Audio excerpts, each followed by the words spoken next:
Outlaw brothers Seth and Richard Gecko are on the run from the law after robbing a bank.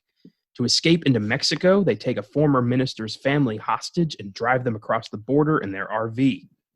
While waiting at a middle of nowhere titty bar for their rendezvous, the Gecko brothers and their hostages are attacked by a vicious group of vampires. With the definitions of good and evil now redefined, the Geckos and their hostages join forces to fight their way out of the Titty Twister, a vampire hangout that's open from dusk till dawn. I'm Connor Eyzaguirre. I'm Austin Johnson. And this is Filmgazm.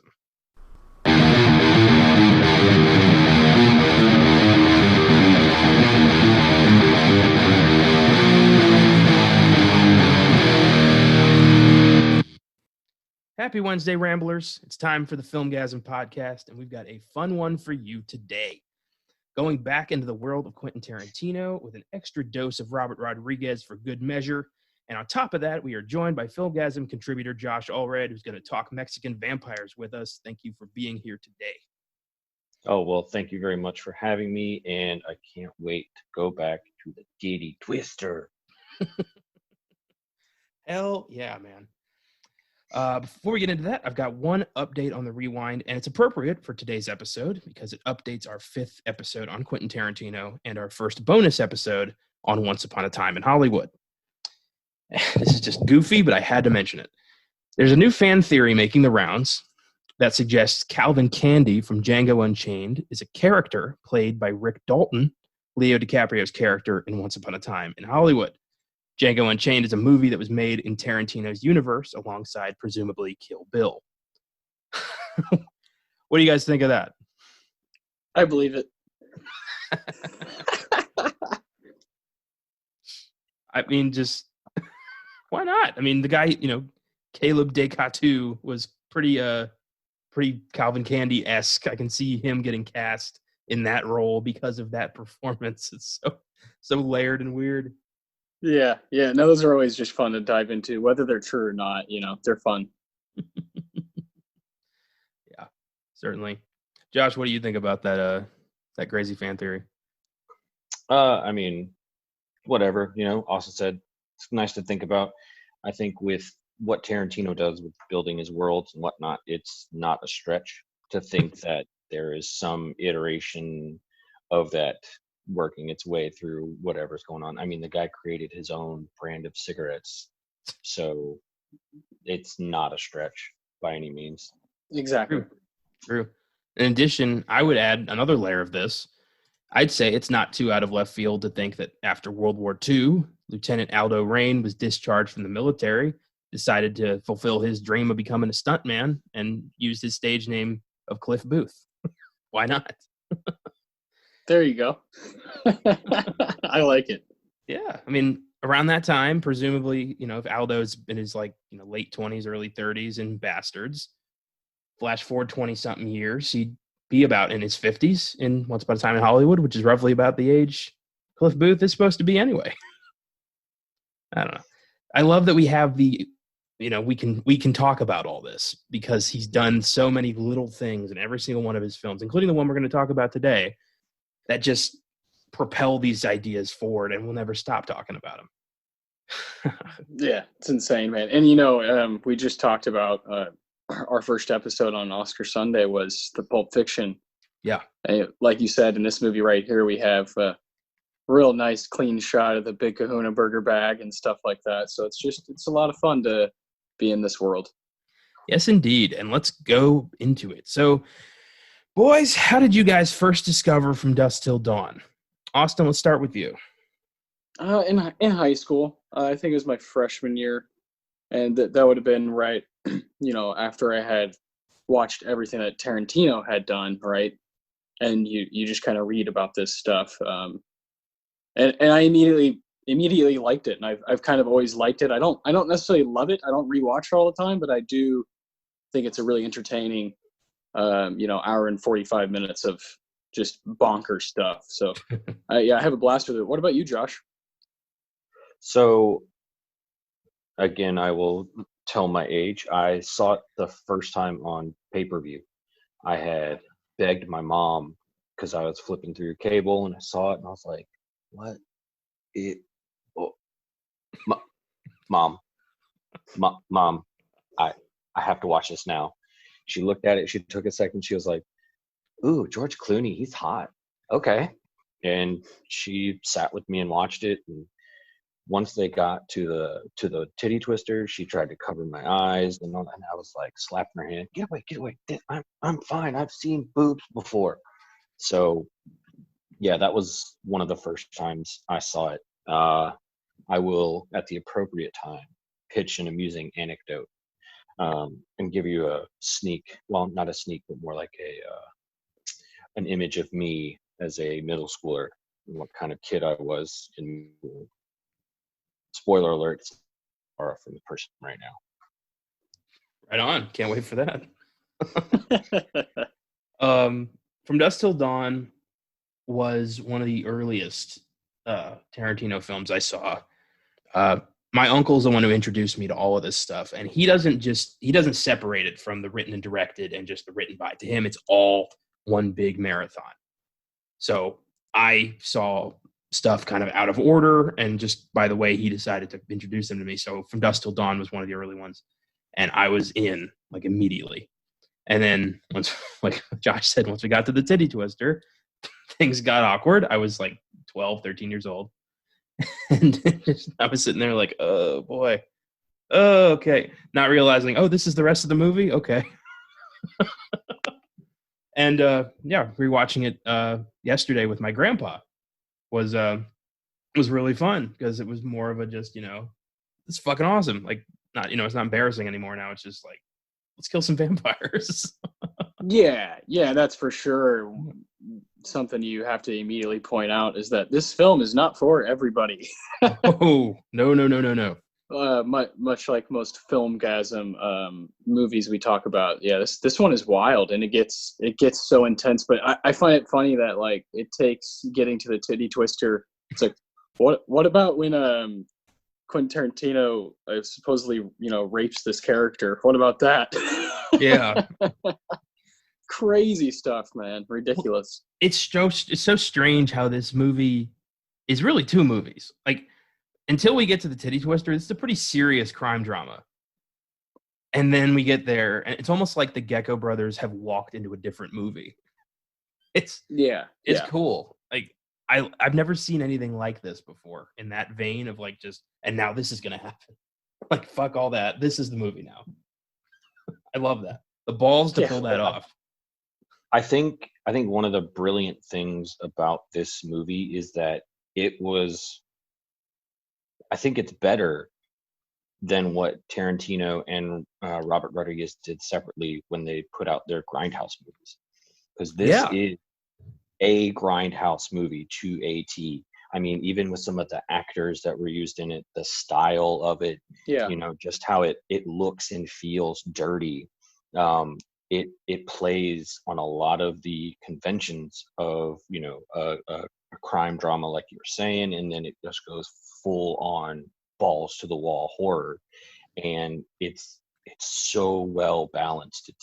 It's the like this really kinetic, frantic energy that Robert Rodriguez brings with his camera work and how he edits everything, and then the dialogue and the character driven aspects that Tarantino is known for. It's like this perfect marriage of the two, and I will stand by this, that it is way better than their Grindhouse double feature. Way better. I agree for sure. This is what that should have been. This definitely has that style. It's like, with Grindhouse, they were trying to replicate that, like you said, perfect marriage that they had with From Dusk Till Dawn. And I think at that point they were both too accomplished to kind of go back to that. Yes. Yeah. I think Death Proof and Planet Terror are cool on their own.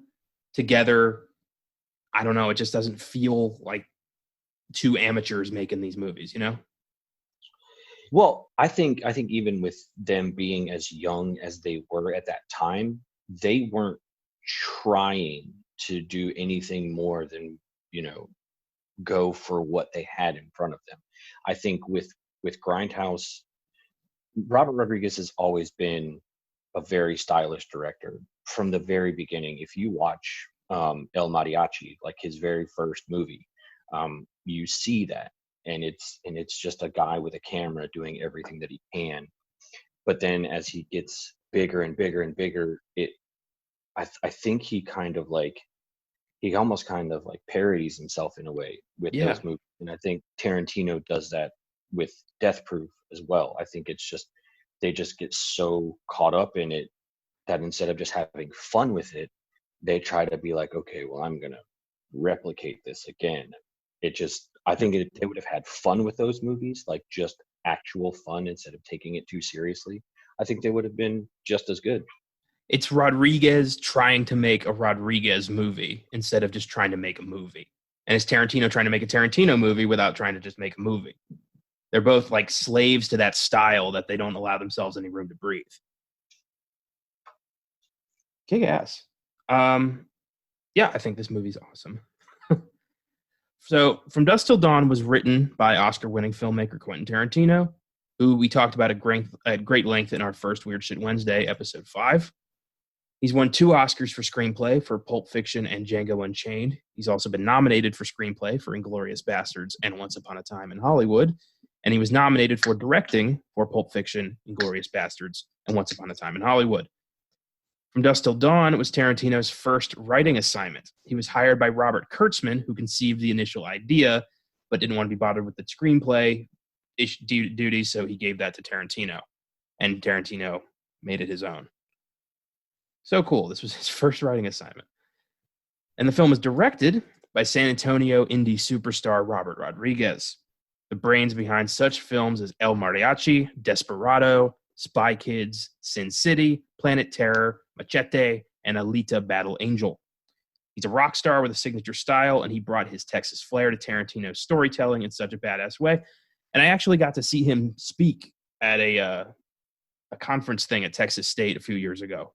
I managed to get into there, and it was really neat.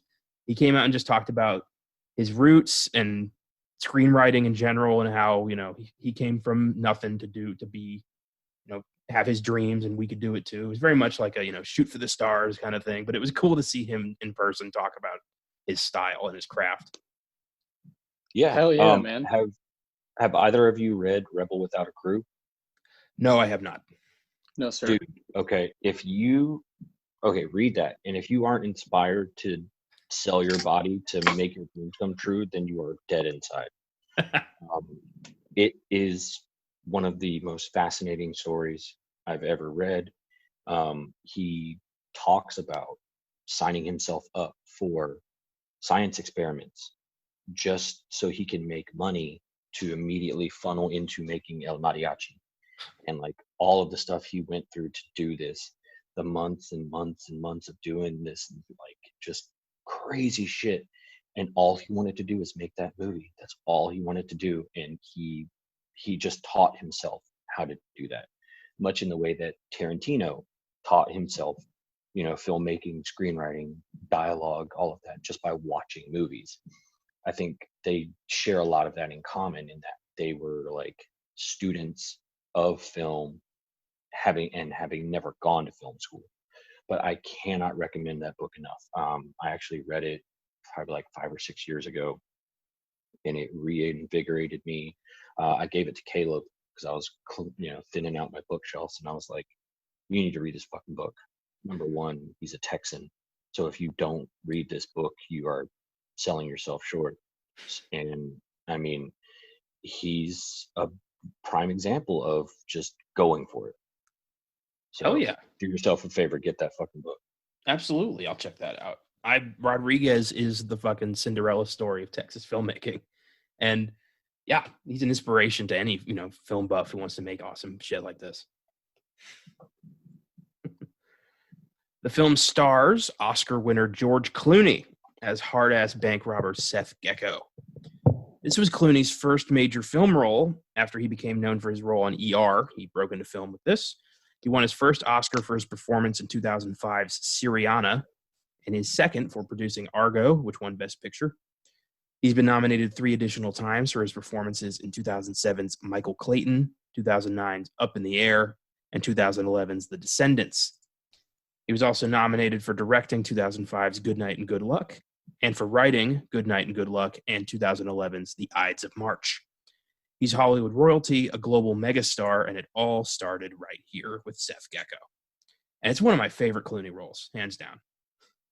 Yeah, same. I think it's like, the upper echelon of his work. He's completely off his rocker, and he somehow pulls off that giant ass tribal tat. Yeah, he really does. It's Clooney's the man. I've always loved Clooney, and my favorite of his is probably "Oh Brother, Where Art Thou." Ulysses Everett McGill is so dear to my heart. Yeah, I like him in Up in the Air a lot. Him and Vera Farmiga are really good in that one. Yeah, the Up in the Air was so good. I watched that recently. That was such a heartbreaking movie, but it was so good. Yeah. Josh, what are some of your favorite? Do you like Clooney? Yeah, I kind of was exposed to him like rather weirdly, because I don't know if you guys know this little bit of Clooney trivia, but in one of his very like early on-screen roles was in a music video, and he was dressed up as a woman. Very nice. Yeah, it's very creepy, but yeah, this was the first time I actually saw him, because I'd seen him, not actually watching ER, but you see all the commercials and fucking promos for the show at the time. It was everywhere, and I was like, oh, who's this guy? And then bam, he's in this movie, and I was like, this guy's fucking great. It's really amazing, like how much he brings, like a very human element to Seth Gecko. Because I was watching it just recently with my wife Jamie, and I was like, there's a tragedy about him. It's like, I don't feel so bad when Richie gets it, but I feel bad for Seth. I'm like, oh, that guy just lost his brother. And it's just he makes him such a likable guy. Yeah, and it's a very hard thing to do. It's a very hard thing to do, because he's a cold-blooded motherfucker. But by the end of it, you're rooting him on because he's going up against even more ruthless motherfuckers. Yes, for sure. Clooney's got that weird, just humanizing charisma that makes him likable in fucking everything. Even when he's playing a fucking psychopath like Seth Gecko. But we still love him. It's so cool. Yeah. I think if it was anybody else, he wouldn't have that. He would be, the piece of shit you're waiting to get killed in the Titty Switzer. But this guy, Clooney brought it. Yeah. He's probably my favorite part about this movie. same. Yeah. Quentin Tarantino himself plays Richard Gecko, the psychotic rapist brother of Clooney's Seth. Tarantino typically has a minor role in most of his films, but never to this extent as a supporting character like this, and I thought he did a surprisingly good job. I think because his character doesn't have that many lines, and when he does, he speaks kind of softly and quiet, like a maniac. It worked. I don't know why it worked, but it worked. What do you guys think?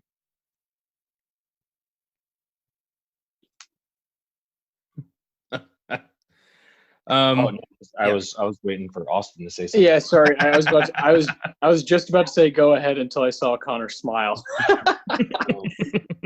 No, I really liked. I mean, and you think about Tarantino and his personality, and you're kind of like, of course he would want to be fucking Richie Gecko. Like, he is the embodiment of Tarantino's dialogue throughout the whole thing. It's like he is that physical manifestation of the lines and everything. He's just a fucking dirtbag. I hate his character so much. Such a despicable human being. And but it's written so well that it sets you up so good to just have the rug pulled out from under you when it happens. And it's genius. It's genius. Yeah, I agree. I think this is definitely Tarantino's best work as an actor, in anything, and his ability to, like what you're saying, Josh, is to kind of manifest the very like narrative we have of Tarantino, that the really playing, like hammering home that he's definitely obsessed with feet, that sort of thing, playing with all of that. It really is fascinating. and that seeing him really violent on the screen, there's just something about that, how that kind of sets up the rest of his career, and how if he's able to do it and he puts it on screen, there's just this weird, like you were saying too, Connor, it's just weird how you're like, this works somehow. It's really amazing. I'm convinced that he wrote this entire movie just so he could suck tequila off Salma Hayek's foot. Yeah. I mean, that something like that. Like lifelong fantasy come to fruition. I mean, knowing now what we know about him, and you start to see this little breadcrumb trail of fucking foot worship. And again, was watching it with my wife Jamie, and we're just sitting there going like, yeah, he wrote this. And you just feel so uncomfortable when you're watching him all Juliette Lewis, just like toes. There they are. Oh, yeah, there's the other one. Mm-hmm. Okay. And then when he's doing that, look, let's be honest here, boys. Salma Hayek puts her foot in your mouth and she dribbles tequila down it. You're gonna drink. Don't even hide. Who's hiding? Absolutely. That's a universal thing, right? My God, that we're gonna talk a lot about that scene because I mean, Jesus. Well, it's the like ultimate. Here's this like huge advertisement, and then bam, it's a horror movie. If I had this on tape, it would be very worn. Let's just leave it at that. Got some crusty socks hiding there, huh, Connor?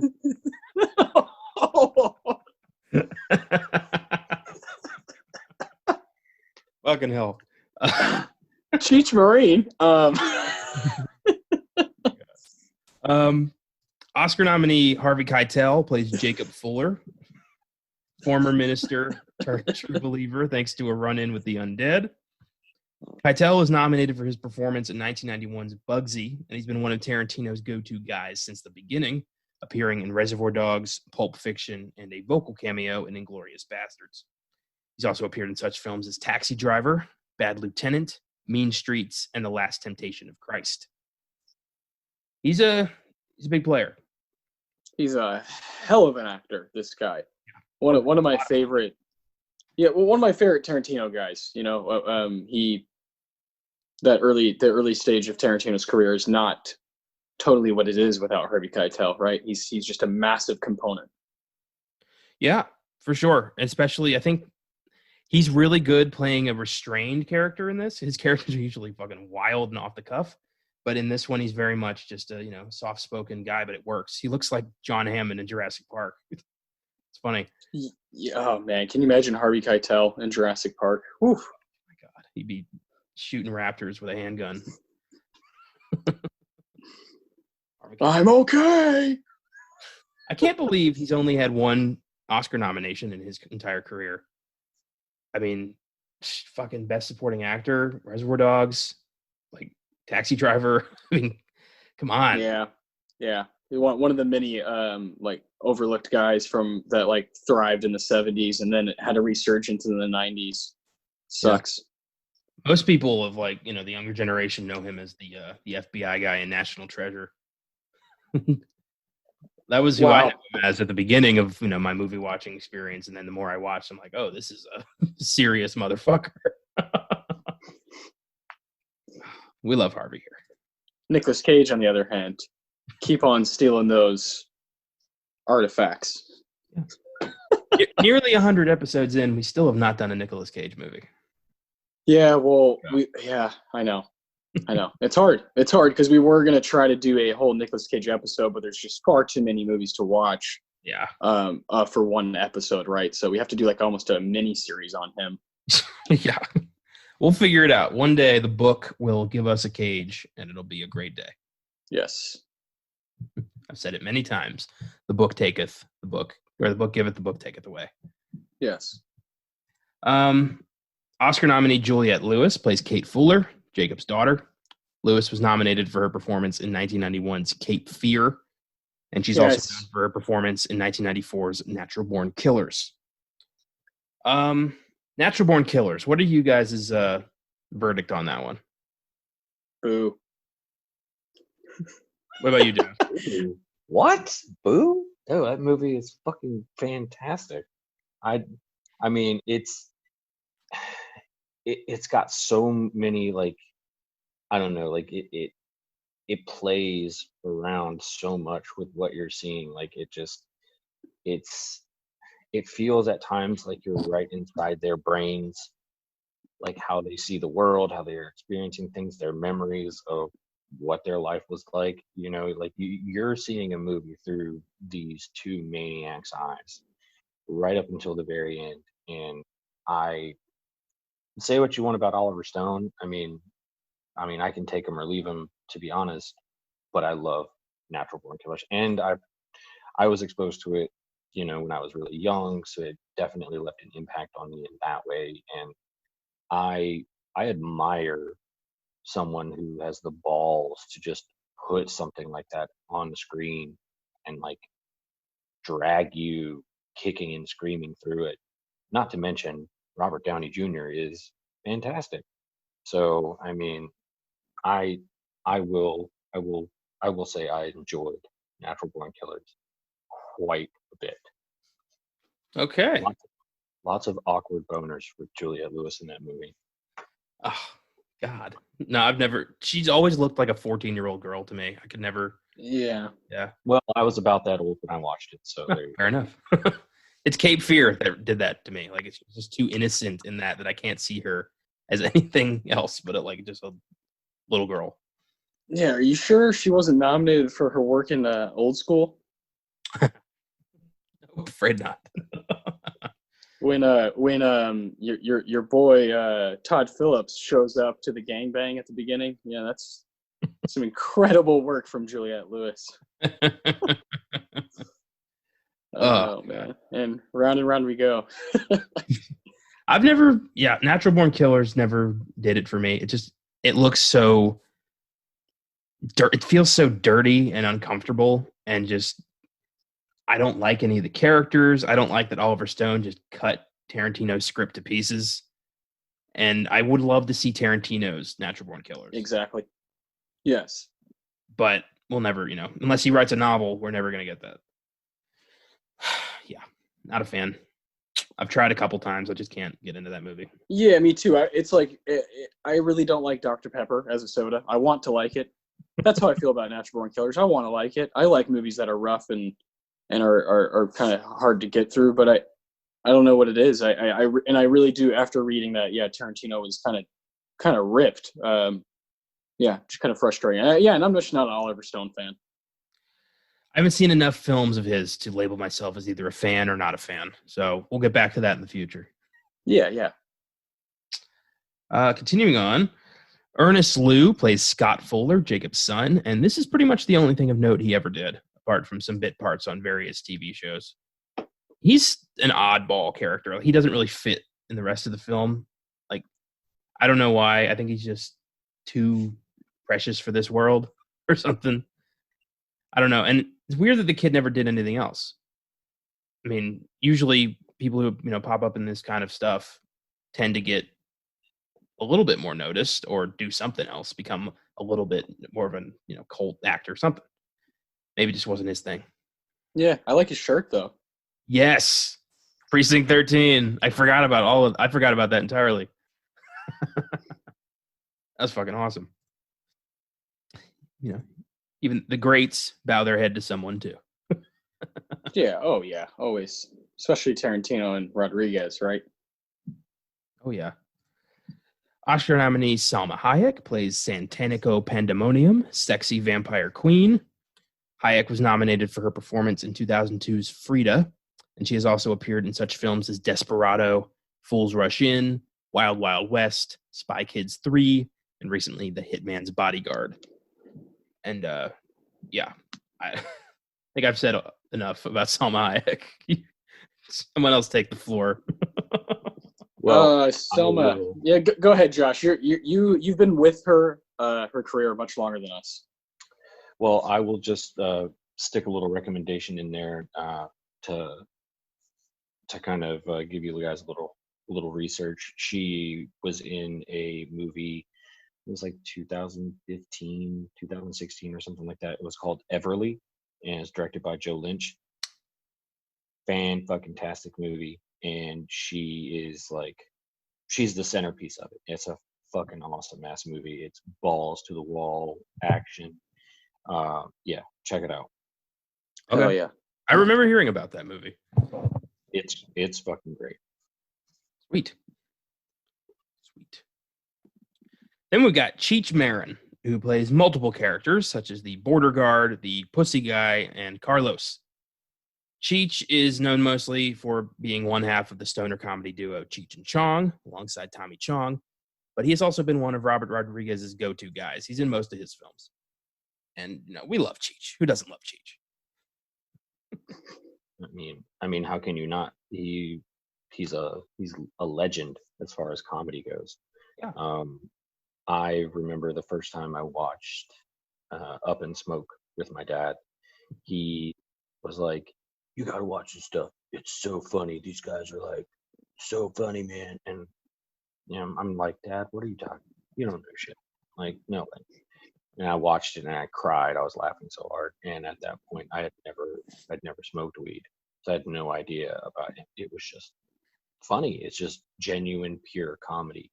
And the fact that he could pull off what he did in this movie with 3 different roles, no less, 3 different characters, is only a testament to how fantastic of an actor he is. And yeah, he's amazing. Where are we? I think we're parked, man. That's my favorite line in Up in Smoke. I like one of my favorites from that movie was when the cop was like, "I need to see your license and registration." He's like, "Hey, ain't it on the bumper back there, man?" Yeah. Oh my god. I love when Cheech is trying to come down and Chong hands him these pills. He's like, "Take these," and he just takes them. He's like, "Oh wait, don't take those, man. Oh, what, you just took the most acid I've ever seen anyone take, man." He's like, "Am I gonna die?" I could recreate that scene. I've seen it so much. But we'll be here all night. I'm not going to do that. Cheech is awesome, and he's the only actor I can think of who gives a full monologue about pussy. I mean, thank you for that, Cheech. That's memorable. Yeah, that one really that part really sticks in your head, doesn't it? Oh yes. Do you guys like now after you've seen it a few times, do you find like that stuff to be funny, or are you just kind of like, there's Cheech, or are you like, what is it for you? How does it play? I'm laughing my ass off. Yeah, it's because of how Cheech plays it. Yeah, I got to be honest. This time around, there was a couple things, and that was one of them where I was like, all right, this is lingering a little too long. He's saying maybe cut 4 pussies out of the 30. Yeah. Fair enough. Yeah. But then you're just cutting half the menu out. Like, what are you talking about? That's an advertisement. This guy, he is a straight up cutting half the menu. Barker. He is a carnival barker out there. Like, that's all necessary. That's the only thing I was thinking about is he needs to talk about the bearded pussy. Like, where's the bearded lady getting representation here? I mean, come on. Just real quick, we heard necessary and bearded pussy in the same sentence right there. He's the guy. Cheech is the guy to prove just how fucking seedy, nasty, and out of in the middle of nowhere this place is. That you can have just a bearded dude screaming into oblivion about all the pussy that is inside this building. And I mean, I go in there. He's a salesman. He's a damn good salesman. And what could go wrong? Yeah, what could go wrong? What could possibly go wrong? You guys would go into the titty twister. Well, we don't know it's full of vampires. Duh. Even then, come on. I mean, most people aren't going in there for the reason Seth Gecko's going in there. Everyone else is going in there for a good time. They're not going there to eat tacos. At least the ones you get on a plate. Oh God. Fucking hell, we're going into a freaky place. Okay. Yikes.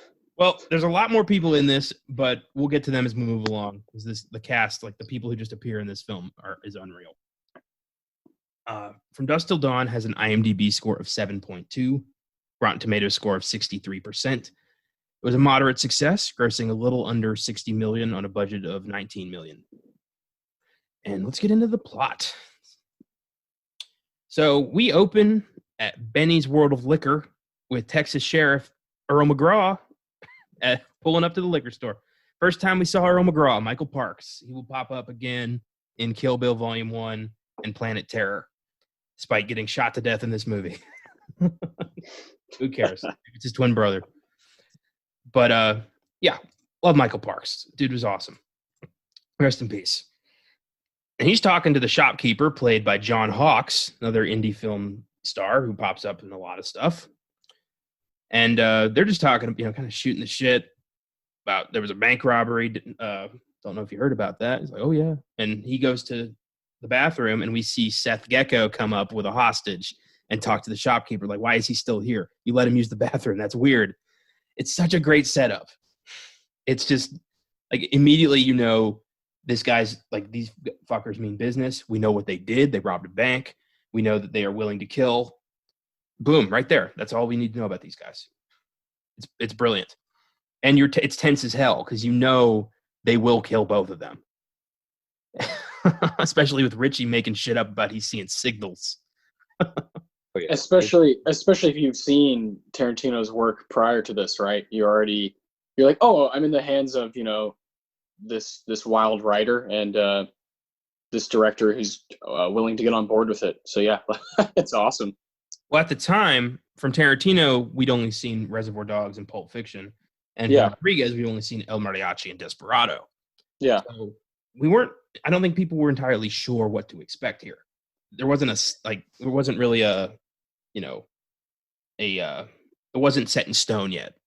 Who these guys were. Okay. Yeah, let me rephrase that. Okay, so I'm 25. I wasn't born when those first two came out. So if I'm watching all of these, rewatching them, right, going back in time, watching them, and you see Pulp Fiction and the cultural impact it has, and you see Reservoir Dogs, I think when you sit down and watch, for me anyway, when I was like 15 and I sat down and watched From Dusk Till Dawn, when we're in the gas station, I was like, this is Tarantino, very much so. Oh, yes. Looking back now, for sure. And they tell the shopkeeper, like, get rid of him now, or he says, like, your best better get a whole lot fucking better, or you're going to feel a hell of a lot fucking worse. His threats are so good. Oh, man. I mean, that whole speech to Pete is like full of just these one-liners in there. It's like, I'm gonna make this place look like the fucking Wild Bunch. Boom. Any film nerd that puts an image in your head, you're like, oh yeah, he is gonna shoot this motherfucker like Swiss cheese. Then when he talks about turning it into Benny's World of Blood, you're just like, oh my god, like that snappy Tarantino dialogue is in there. And I would even argue that you use that opening sequence right up until they blow up the liquor store as like, this is how you do exposition in a movie, and you do it using every tool you have as a filmmaker: the camera, the dialogue, the pacing. Like, it just, everything is so lean and mean and just cuts all the fat out and gets right to the meat of what's going on. Perfect. Tarantino is fucking brilliant at that. His movies, most of the time anyway, have zero fat on them. He knows exactly what he wants to say. He knows when he wants to say it. He knows how he wants to say it. And yeah, From Dusk Till Dawn's a perfect example of that. And Rodriguez's camera work just adds to that fire. Yes, it's all muscle. Yeah. It's all flexed muscle. Yeah. Oy. So Richie walks up behind Earl McGraw, shoots him in the head. Seth's like, what the fuck? He's like, he was signaling him. He said, help me. Seth's like, fuck no, he didn't.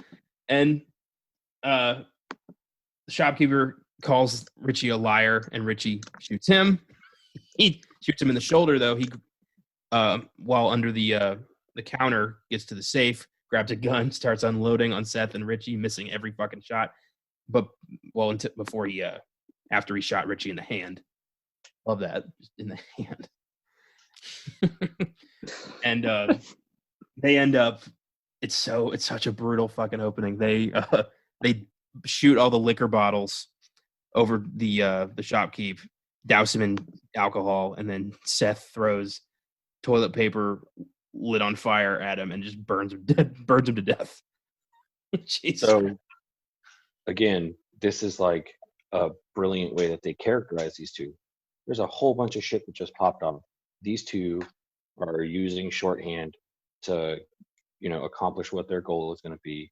And of course, every gas station is going to have toilet paper and lighter fluid next to each other, and it just does these little things that you think you snicker at, because you're like, he just fucking hits the shelf, and of course, first time it's going to fall right in his hand, like all of these things. And that whole scene is like punctuated for me as Pete is on fire and dies, and he falls on the popcorn, and he's popping popcorn while he's fucking looking at him. And every time I see it, I fucking die laughing. Dude, right when he gets up from behind the counter completely on fire and starts shooting at them. Jesus Christ. And they're not even phased. They're just like, oh, fuck this guy. Yeah. Oh, well, in that scene, you also get that Richie is nuts. He's insane. He's unstable. And Seth is, he's the one in charge here. He's the older brother, the one who calls the shots, and he keeps Richie in check. So you got, everything you need to know about these guys right here. And as they drive away, we get the opening credits tuned to Dark Knight by the Blasters, one of my favorite songs because of this movie. It's so perfect. They're driving into the sunset after blowing up this gas station and killing 2 more people. And they've got a hostage in the trunk. And they're just talking about, like, we got to get off the road. I love that song. The soundtrack of this movie is fucking awesome. Oh, incredible. It totally, you can say this over and over. It totally sets the tempo. Without a doubt. For the first movie that is unfolding before us. The first movie. Yes, indeed. Our weird double feature we kind of get here. Seth and Richie versus the vampires. So they get to a motel, and they start discussing their plan to flee to Mexico and meet Seth's contact, Carlos. And Richie says he should negotiate for a better deal, and Seth's like, you want to stay in El Rey, you got to pay the toll. You got to pay this toll. That's, that's what does he say? That's scripture. Scripture. So it is written, so shall it be done. Yeah, Seth is so fucking cool. He really is. I wish I was that witty. God damn. And it's probably exhausting.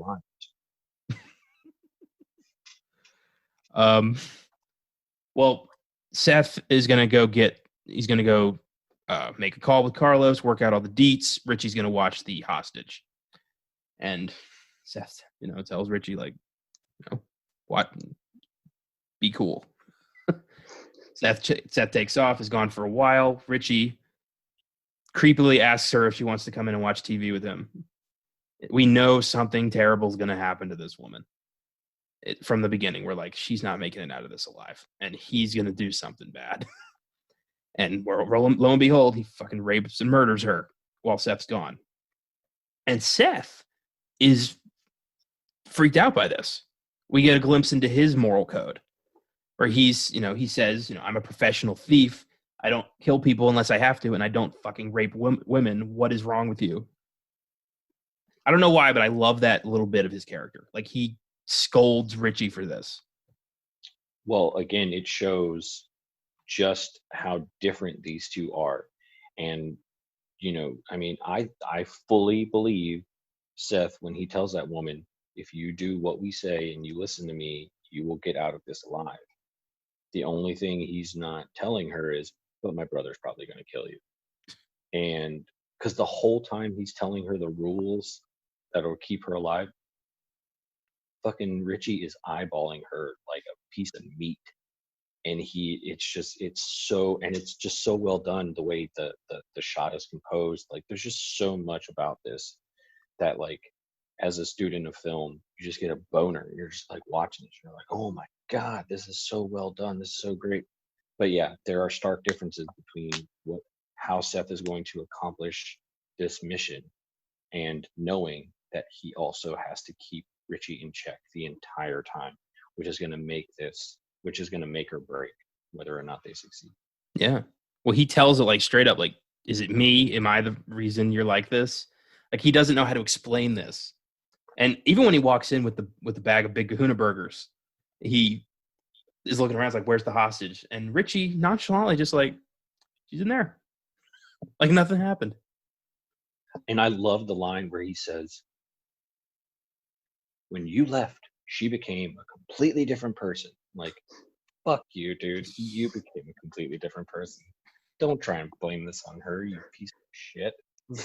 I love the way they cut between the brief flashes of the body and the blood, the carnage. We just get an unsettling tone here from that. And it's a great way to set up how, what we're going to have to look forward to with Richie.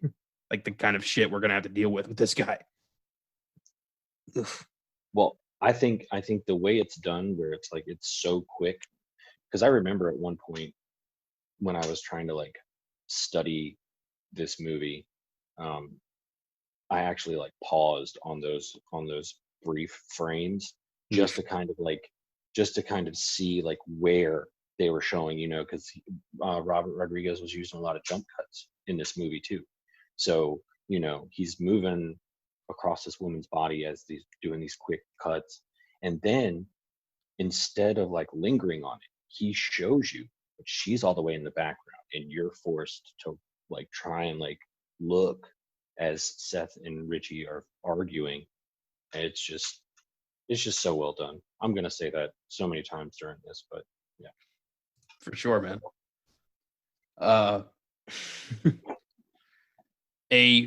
Now that Seth realizes, they need new hostages to get into Mexico, they run into Pastor Jacob Fuller and his two kids, Kate and Scott.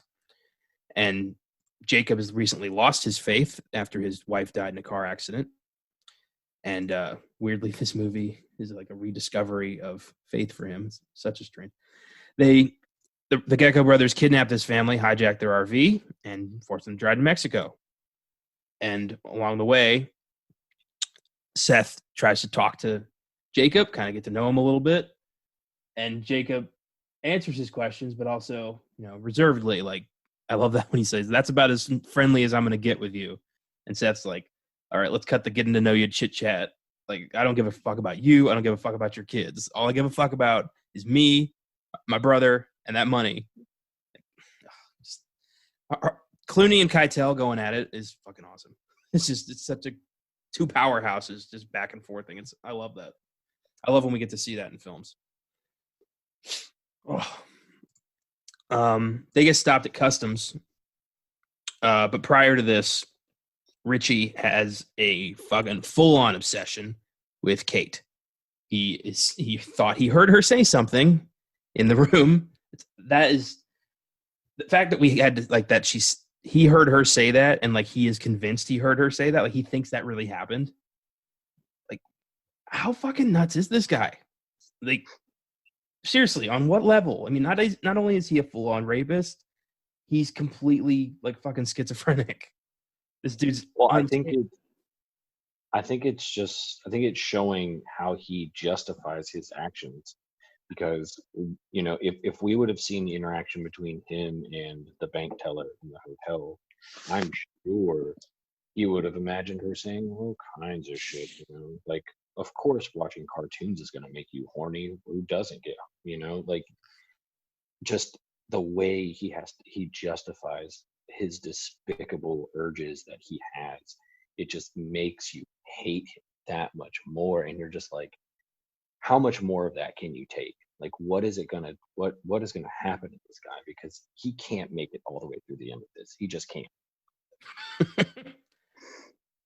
But I even more so than that, I find the dialogue he has with Kate on the RV, like in the RV, even more disturbing. When he tells her, like, did you really mean that? Because if you did, I'll do it. And she's like, you know what? What did I say? And he's like, well, you know what you said. God. It makes my fucking skin crawl. And they get to Border Patrol, and Seth and Richie hide in the bathroom with Kate, and Jacob fumbles his fucking way through lying to the Border Patrol, and they check the RV, and Richie starts. Seth calls him a fuck up, and Richie's like, "I'm not a fuck up. Was I a fuck up when I broke you out of fucking jail?" And he just hits him with the gun, knocks his ass out. Seth can improvise. I love it. And Cheech opens the bathroom door and sees Kate on the toilet and just keeps staring at her. Everyone's such a fucking creep in this movie. And they get through the border. They go to Mexico. They did it. And Seth wakes up Richie, says he passed out. He doesn't know what happened. He just passed out. Oh. Seth declares, Probably not the first time. Oh no. He's had to knock Richie out a few times in their lives. Ugh. So now that they're over the border, they're going to get to this place called the Titty Twister, where they're going to drop off. They're going to hang out. They're going to wait till Carlos shows up, and then Seth's going to let Jacob and his family go free. Everything's hunky dory. Jacob still, and the kids still think Seth and Richie are not going to just let them go. Especially Scott. He told Jacob, like, I saw these guys on the news that, like, people like this never let anyone go. And it's kind of right. Do you think that Seth was really going to let them go? Yes, absolutely. I mean, he all but proves that when he just lets Kate go. Even though, what they just went through, but I fully believe that he would have let him go. I hope so. I want to think that, but I don't know with these people, because Seth's a good. He thinks on his feet. He's a good liar. He's a good thief. I feel like, no witnesses works into his plan. But again, you're right. He does let Kate go in the end. So I guess we'll never know. If they hadn't met these fucking vampires, what would have gone down. And our intro to the Titty Twister is like this fucking like Sodom in the middle of the Mexican desert. It's this ridiculous, over the top fire shooting out, just crazy shit. And of course, you got Cheech coming out and talking about all the pussy that's available here. We got all kinds. It's so fucking weird. The menu, yeah. Mm-hmm.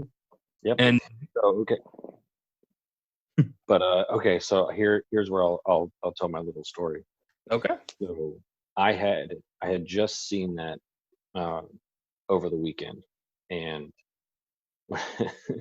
when I came in to school, this teacher of mine, who was she was the volleyball coach.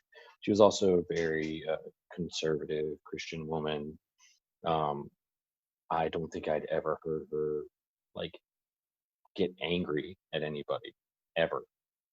Just one of these super nice people. And she's like, I was just at the movies, and I saw this movie. I went to go see this movie from dusk till dawn, and I perked up. Normally I wasn't paying attention. She said that, and I looked up. I was waiting for it. She said, I have never walked out of a movie before, but they were saying some disgusting things, and I've put my hand up. I was like, I know what you're talking about. And she looked at me and she was like, how did you see it? My mom let me watch it. And I'm sitting in the back just laughing. And some of the guys were like, what's she talking about? I'll tell you guys at lunch, don't worry. So put off by the movie at that point. Nothing else to that point was gross or, any indication about what kind of movie she was going to see. The whole creepy Quentin Tarantino vibe, that's fine. That's just fine. But dropping pussy bombs, that's it for me. I got to check out. Yeah, I get that. 30 pussy bombs. I mean, I'd do the quote, but I just I wouldn't feel right afterwards. It cracks me up every time. I almost did it in drama class in high school. I almost did it. Almost. But instead I did Jules fucking Eyzaguirre fucking passage. And I told my drama teacher, I was gonna do the pussy speech from Dusk Till Dawn, and she was like, I've never seen that one. Is it good? I was like, oh yeah. It's a heater. Wow, I'm impressed. That would have been awesome. But Jules' speech, good second. Yeah. This is the kind of movie that, like, you said it wasn't for everyone, but I feel like the films we cover on this podcast are, the little guys, the weird ones, the rejects, the films that, freak out normal people. And I love talking about these kinds of movies. That's why we're doing this podcast, because these movies are the fucking best. And that somebody has the balls to make a film like this blows my mind. I mean, the term Filmgazm it comes from films like this that are just so fucking wild that they just, blow your mind. This film is a perfect representation of the fucking podcast itself. It's amazing. Oh. So Seth fucking clocks the pussy guy, just straight up clocks him, and then Richie kicks him in the ribs. Yeah, I would have done the same thing. They go in there, and there's naked chicks dancing around everywhere. There's a band, local band, Tito and Tarantula. Awesome. That Rodriguez found. Danny Trejo's the bartender. He says that, you're not welcome here. We only serve truck drivers and bikers. And Seth's going to fuck shit up. And Jacob comes to his rescue and says, like, well, I drive an RV out there and you did class 2 license. I feel like no bartender would be like that much of a, checking the fine print. Like, does it work? Is it in the bylaws? He would just say, get the fuck out. But I love it. Yeah. But we need the movie, so. Yeah. Well, I think Jacob just calls his bluff, and he looks at the license. He's like, all right. Because, I mean, it all works for what's about to happen. It's like, I told you guys to get the fuck out. You're a trucker. All right. You guys can stay. And it's smooth, real smooth. Seth asks him, you got food here? He says, like, best in Mexico. And Seth's like, I doubt that. Send a waitress over. Oh, we forgot that. Oh, I wanted to bring up my favorite line in this movie. Or no, my second favorite line. My favorite line's at the end. My second favorite line is when Seth is talking to the hostage in the hotel room. And he says, don't ever run, because I've got 6 little friends, and they can all run faster than you can. Yeah. That's so good. That's so corny, but it works because of Clooney. His delivery. Well, anyway, back to our regularly scheduled program. They have a few drinks.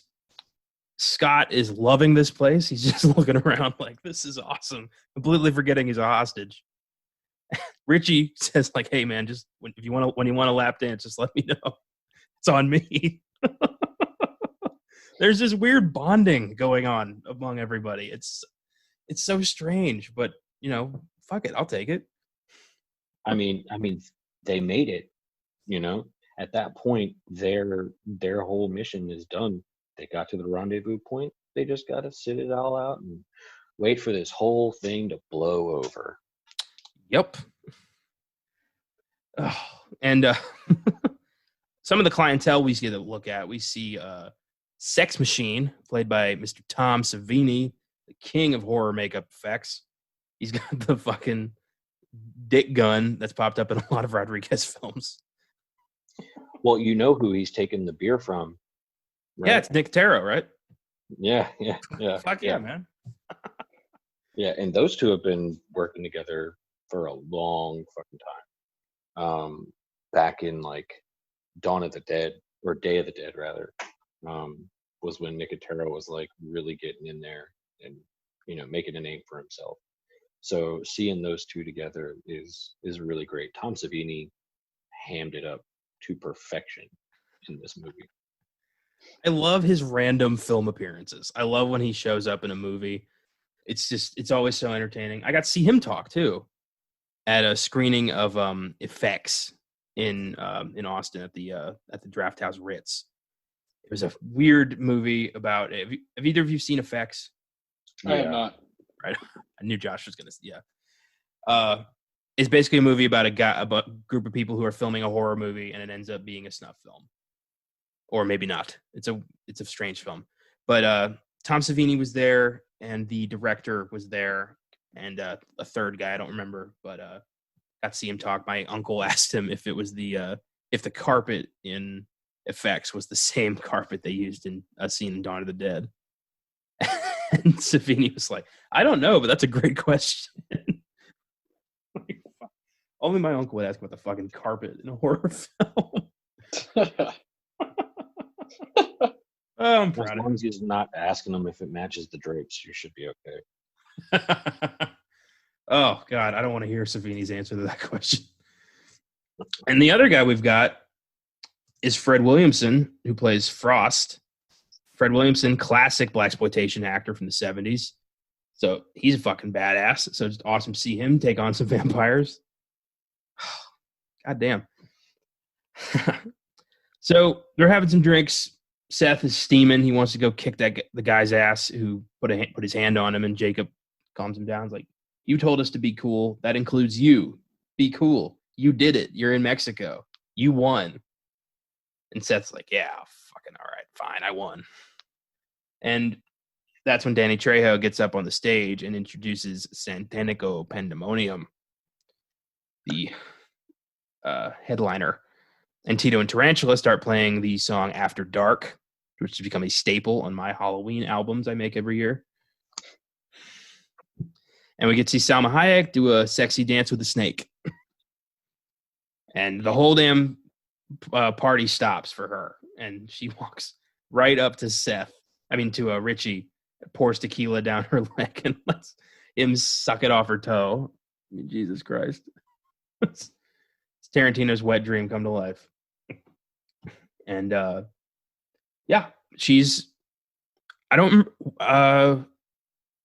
don't remember the situation, how Richie gets stabbed in the hand. So it's right after her dance. She is watching the door, and Cheech gets the That's right. and Danny to come with him. They confront him. Yeah. And then, fucking shit pops off, and Danny Trejo stabs his hand. Okay. And that's where and then that's where everything turns, because he takes the knife out and he stabs it on the table, and then they do that rack focus where it pulls back and Harvey Keitel's looking at the knife, and it's boom. Wait, is that green blood? What the fuck? And then the fucking everything just flips on its head, and it's fucking party time. Oh, hell yeah. Santanico's staring at Richie's hand, and you just see the bloodlust in her eyes. And everything just goes to hell really fucking fast. She jumps on Richie, starts, bites him on the neck, rips his jugular open, and he dies in Seth's arms. And Seth is like, he doesn't know what to do. He doesn't know how to process this. So his way of grieving is he just shoots every fucking thing he can find. And that's when everybody, the people of the Titty Twister turn into vampires and start eating all the truckers.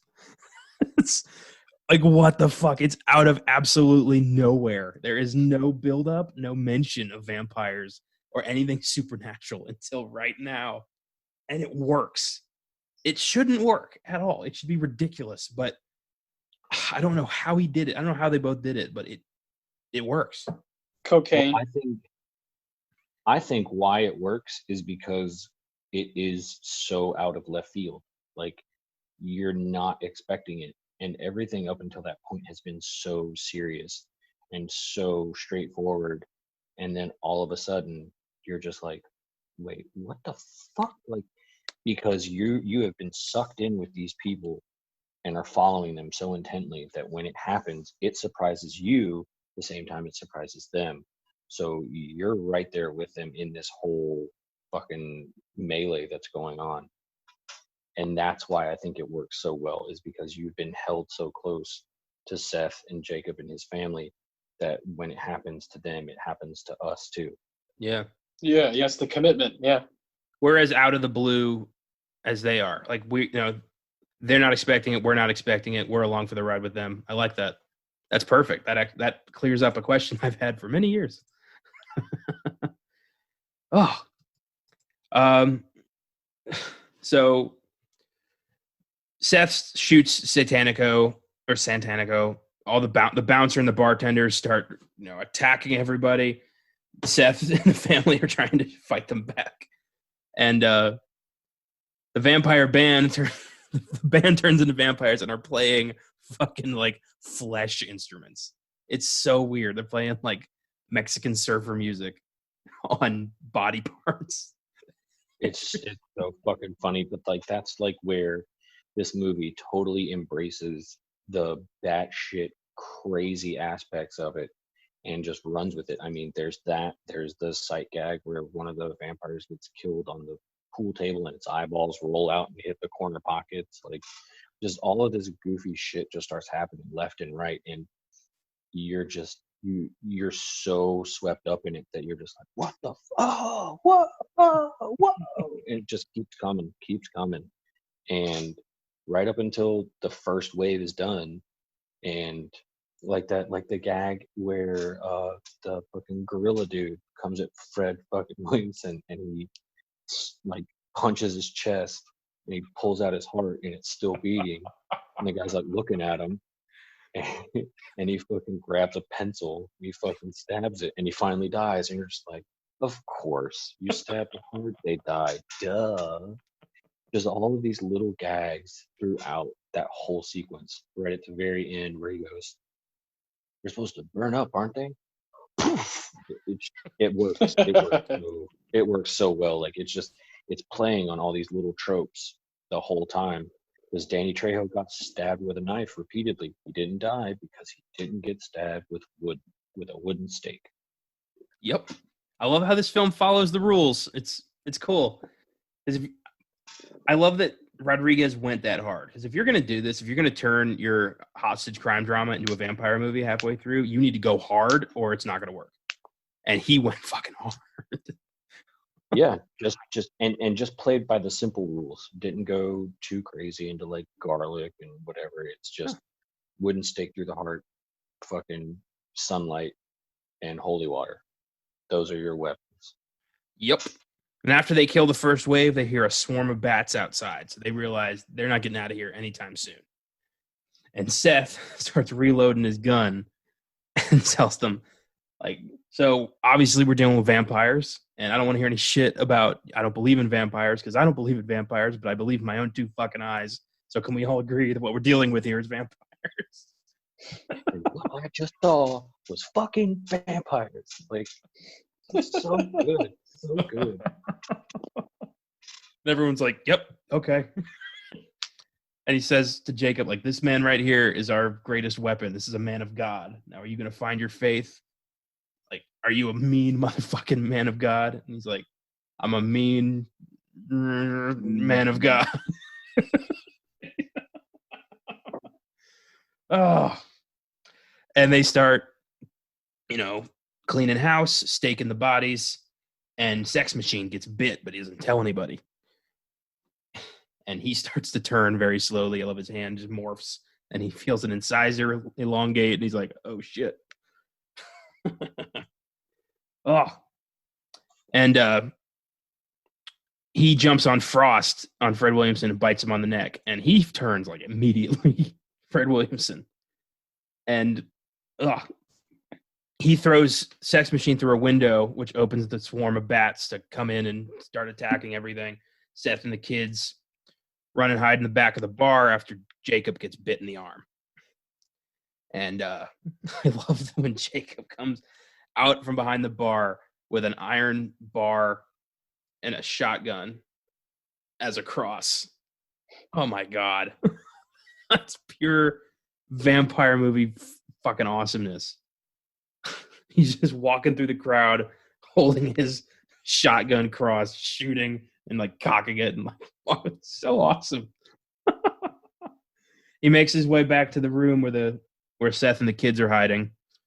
Prior to this, Richie came back to life, and Seth was gonna shoot Sex Machine for trying to kill him, but then held him down and took care of Richie. Damn shame. This is the peace I couldn't give you in life. Despite all his many, many, many, many flaws, Seth loved his brother. There's something poignant about that. Yeah, and that's where you get that moment where like Seth is now gone completely 180 from being the villain in the movie to being the hero. He is the fucking one to get everybody out alive. If you're gonna do it, Seth is gonna get you there. And it took his brother being bitten and turned into a vampire in order for him to be like, oh, fuck. I'm really in the shit now. Yeah. Jacob gets to the back room and they let him in, but they realize he's bit and they realize, they don't have a lot of time here. So he blesses their water. They go through the boxes of all the shit that these vampires have stolen from truckers over the years. And they find like water guns and a fucking crossbow. It's awesome. And Jackhammer is my favorite. Yes. Goddamn, yeah. Like, it's so stupid, but it works. Shake weight. I mean, if you're gonna do it, you're gonna fucking do it right. Might as well. Oh God. I love that Juliette Lewis is just automatically like an expert shot with the crossbow. Yeah, what the hell is that all about? Maybe she takes archery back home. I don't know. Yeah. But Jacob blessing the water works because they go through the crowd and they start picking off the vampires. And then Jacob turns and his son blows him away. Sad. But the kid gets ripped to shreds. That was brutal. Scott gets just like...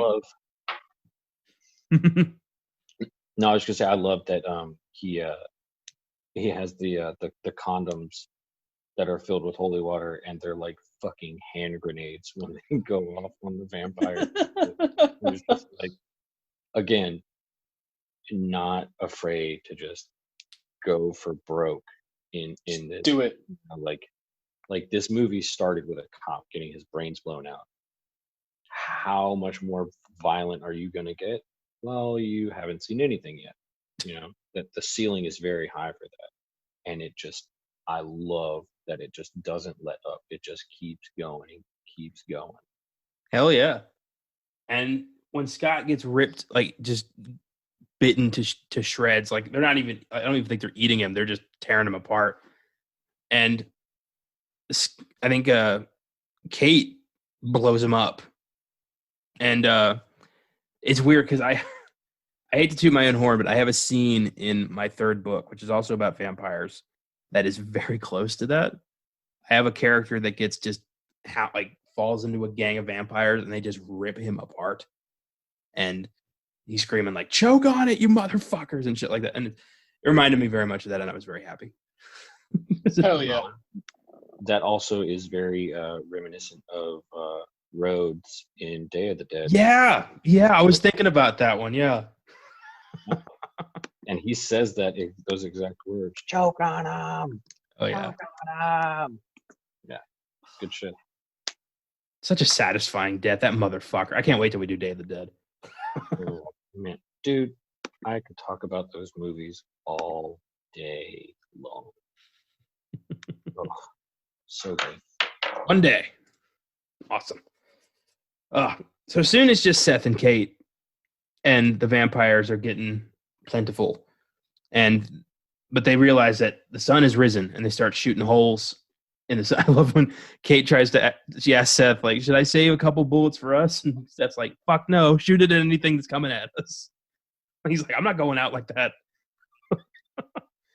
They start shooting holes in the walls, and the vampires get burned up by the sun after Carlos and his guys show up and kick the door open. And the sun hits the disco ball. Yes! Awesome. God, why would a vampire bar like this have a fucking disco ball? You'd think that they would not prep for that. I love, my favorite part of this movie is Seth's reaction to Carlos. Like, did you fucking pick this place? Have you ever been here before? Nah, man. I drove by it a couple times. Yeah. Hey, man. This place is rowdy. It's open till dawn. You said you wanted to meet in the morning, so why not? It's in the middle of nowhere. So it's like, well, because of that, my brother's dead. Her fucking family is dead, and that's your fault. And he's like, well, was it psychos or what? And then Seth says my all-time favorite line of this movie. He's like, did it look like psychos? They were vampires. Psychos do not explode when sunlight hits them. I don't give a fuck how crazy they are. God damn. So perfect. And in return of, for their pain and suffering, Carlos gives him like an extra 5% off his cut of staying in El Rey. 5%. And I love that Seth's still haggling after all this shit. Hey man, I would have been renegotiating real fucking hard. Dude, you have no fucking idea the night I've had. Oh God. So Kate, they're going through the money that Seth has, the robbery money, and he gives Kate a few $1,000s and says, go home. And she's like, you need some company? He's like, I may be what does he say? I'm a bastard, but I'm not a fucking bastard. Perfect. So I don't know what the hell she's going to do now. He leaves her in fucking Mexico. Carlos and Seth drive off into the sunset towards El Rey. Seth got away, and Kate's left to her own devices. And the music starts playing again, Dark Knight by the Blasters, as we pan out to see that the titty twister is the top of a gigantic Aztec pyramid. With a graveyard of fucking 18-wheelers in there. Oh, yeah. Fucking awesome. It's so good. I love when Carlos says that they've got, he's asking if Seth wants a beer, and he says, I've got Mexican and domestic. Yeah. So basically, he's got Mexican beer. Oh, great. So here are some Filmgazm facts for you. Number 1, Salma Hayek has a real fear of snakes and had always refused to be near them. So when she read the script, she knew her phobia was going to prevent her from taking this part. And Robert Rodriguez conned her into thinking that Madonna was interested. So Hayek spent 2 months with therapists to overcome her fear of snakes.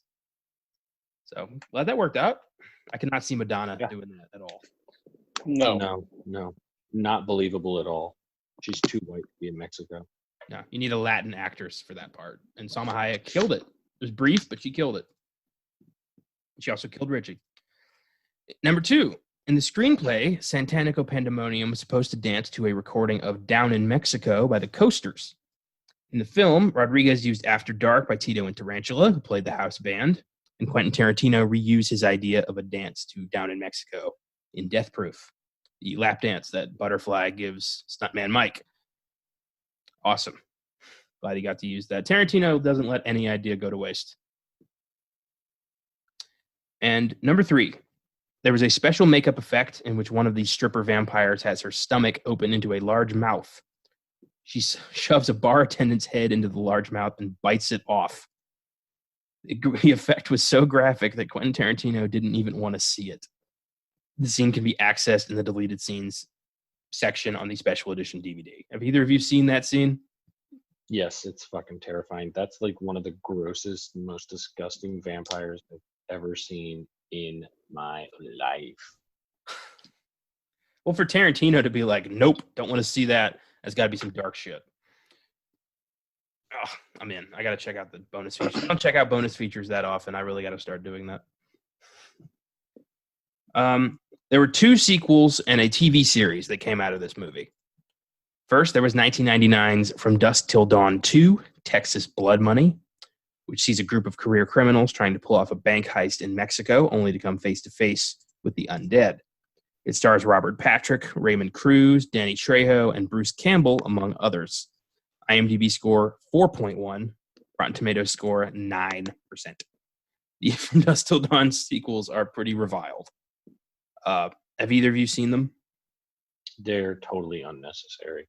Ah, I just think they tried to make something out of these movies where the the first movie is just a great idea on its own.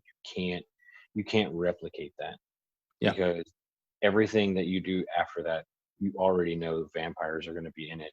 So it's like you can't be smart about it. You can't be like, I'm trying to hide this from you now because everybody knows if you're watching these movies, vampires are going to be in these fucking things. I just didn't I just didn't like it. It's tired. By that time you're like, oh, criminals and vampires. Come on, guys. Do something else. And I think Yeah. the third one tried to like go back in time or some shit, and you're just like, oh yeah. god. Part 3 was from 2000s, From Dusk Till Dawn 3, The Hangman's Daughter, which is a prequel, takes place 100 years prior to the first movie, and tells the story of how Santanico Pandemonium became a vampire. Cool idea, apparently not very well executed. It stars Michael Parks, Ara Celli, Rebecca Gayheart, Tamara Morrison, and Danny Trejo, among others. IMDb score 4.8, Rotten Tomatoes 22%. I'll watch them just for kicks, but no, I'm not going to expect much. Yeah, don't. And then finally, in 2014, Rodriguez adapted the film to series for his El Rey network. From Dusk Till Dawn, the series retells the first film as a long-form series with DJ Catrona and Zane Holtz playing Seth and Richard Gecko. The series went for 3 seasons before ending in 2016. It was met with mixed reviews. The series is available to stream on Netflix in its entirety if you want to check it out. The film is currently on HBO Max. Yeah, when I heard about they were making a TV show out of this, I thought that sounds neat but unnecessary, and I guess that's pretty much what everybody else thought. Yeah. I tried to watch the first season and it just didn't live up to it. And the fact that they were, essentially stretching the first movie into a series, it just went places that I don't think it needed to go to, and ultimately, for me at least, it was pretty forgettable. I didn't even want to continue because I don't know what they were going to try and bring to this idea that was new. Yeah. I didn't back when I saw Rodriguez talk, he was just starting to launch his El Rey network, so he was plugging that big time. I haven't watched anything on the El Rey network. I know he's turned like a lot of his movies into TV shows on that. He had like an El Mariachi show. I think he was trying to do a Spy Kids like animated show. I don't know. I think some original programming would have been a little nice. I don't know if he still got the El Rey network. I think he does. Personally, I give From Dusk Till Dawn an 8. It's a badass vampire flick, memorable characters, and a great story. What about you guys? Yeah, 8 for me as well. I am, I guess, of the rare audience who enjoys the first half of the movie quite a bit more than the second half, but I think it's kind of like a Beatles situation. It takes John Lennon and Paul McCartney, right, to make the full thing. So I do enjoy the whole thing. I just I wish there was more of the crime aspect. Fair enough. I know, yeah, that's rare. I know.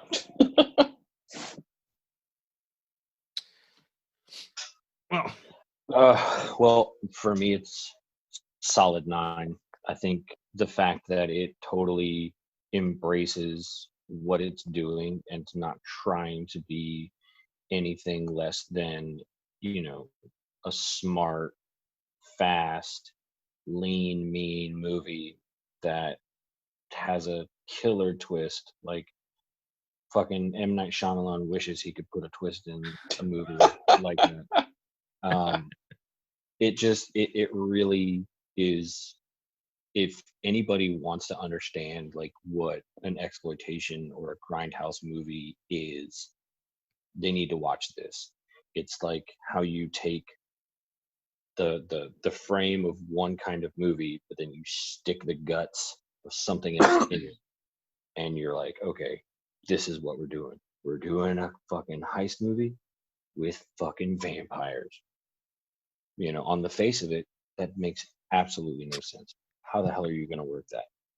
But what you get when you fucking smash it together is something that is phenomenal.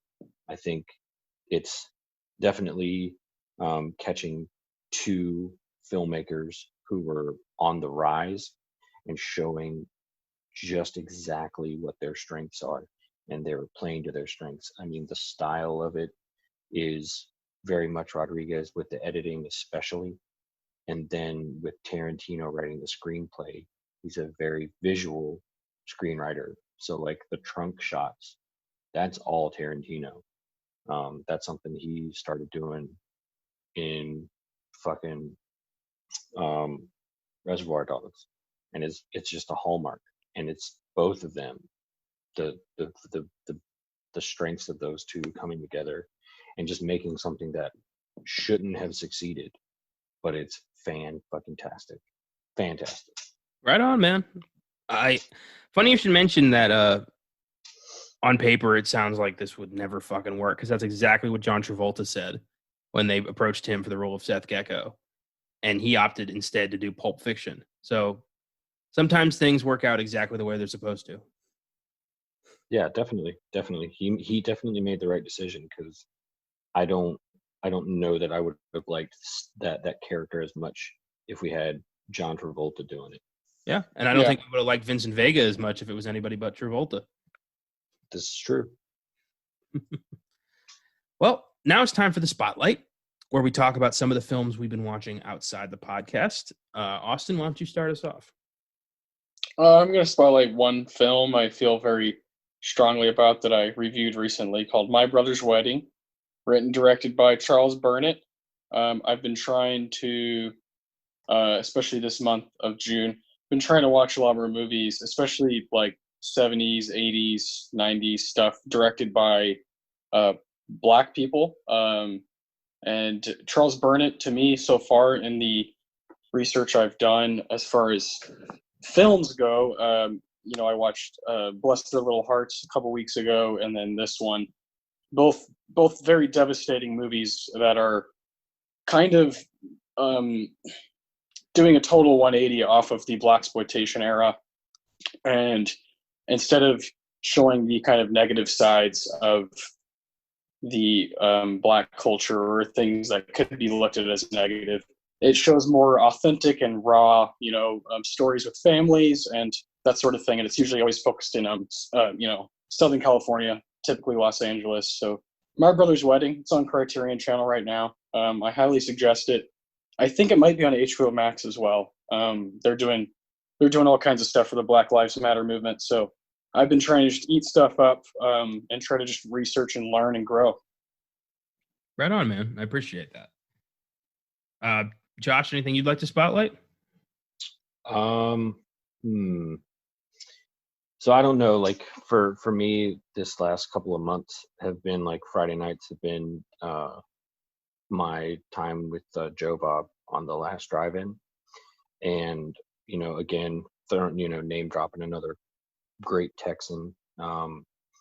Just the way that he talks about movies and brings these things in, it's always fascinated me. So yeah, I would highly recommend just anything that he's done in that format. You can find his stuff on YouTube from the Monster Vision days.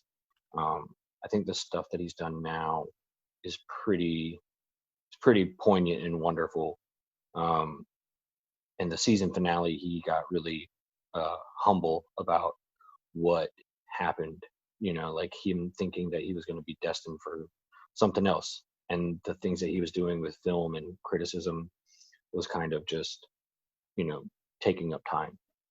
But he's come to realize that the character that he created and the way he talks about exploitation movies and all these other lesser genres resonated with a lot of people, and it's meant a lot to a lot of people, and he's very humbled about that. And it kind of that's one of the reasons why I love those kinds of movies, because they are definitely for a particular kind of crowd, but I also will argue that anybody that watches movies enough would enjoy these kinds of movies, because you you start to see them from a different angle, and you see them not just as, you know, the production value or the writing and all that stuff. You start to see like the passion that went into it, and for whatever reason, you know, whether it was good or it's just lost for 30 years and nobody's ever seen it meant something to somebody at some point, and that was somebody's dream that they got to make. So yeah, I would say go check him out. Awesome. You're very passionate about Joe Bob, and I appreciate that. I've been meaning to check his stuff out. You and Caleb have both recommended him to me. Now that I've got a lot of time, I think I will. I'll check some of his stuff out. Yeah, man, go to Shudder if you know, like, you guys have a subscription, don't you? Yeah.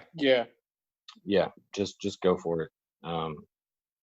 You won't be disappointed, because I mean, it's like watching a movie with your uncle. You know, he's always got something to plug it at some point. A little bit of trivia, a little bit of, you know, some jokes, but it's all in service of a good time. That's awesome. That sounds right up my alley for sure. I'd like to spotlight 2 films. The first one is, I saw this on Netflix. I hadn't seen it in years, and I thought, what the fuck? And it still holds up. 1997's Air Force One.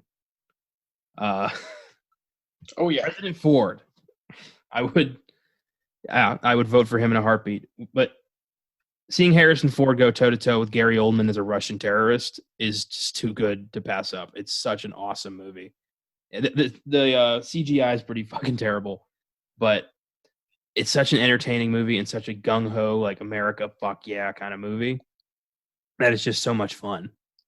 And directed by Wolfgang Peterson, by the way. And killer movie. Check that out. Currently on Netflix. The other, I didn't think I was going to spotlight, but then we had a cool thing happen.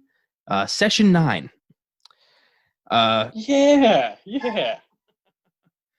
So Session 9 is a horror film that features a group of asbestos workers working out of Danvers Hospital in Massachusetts, a real insane asylum that is now condemned and haunted as fuck.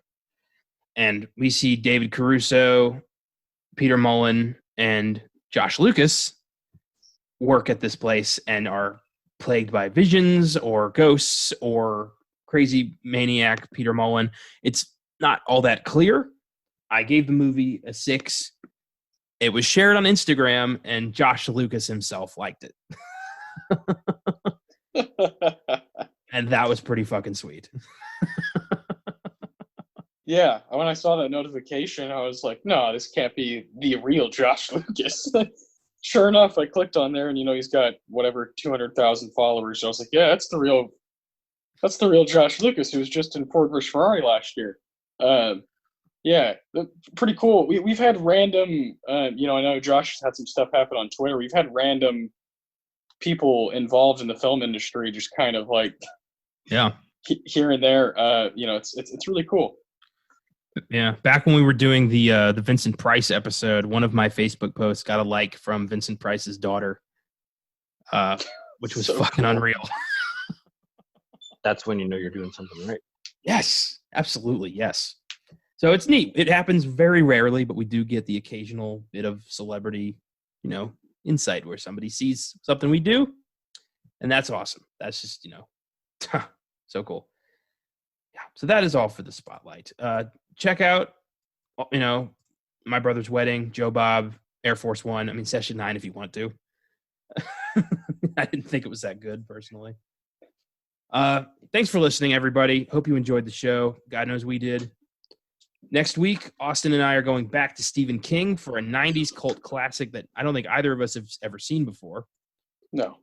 Novelist Thad Beaumont experiences the shock of his life when his pseudonym comes to life and starts killing people close to him. Can Beaumont muster the courage to stop the evil, sadistic George Stark before his own family is killed?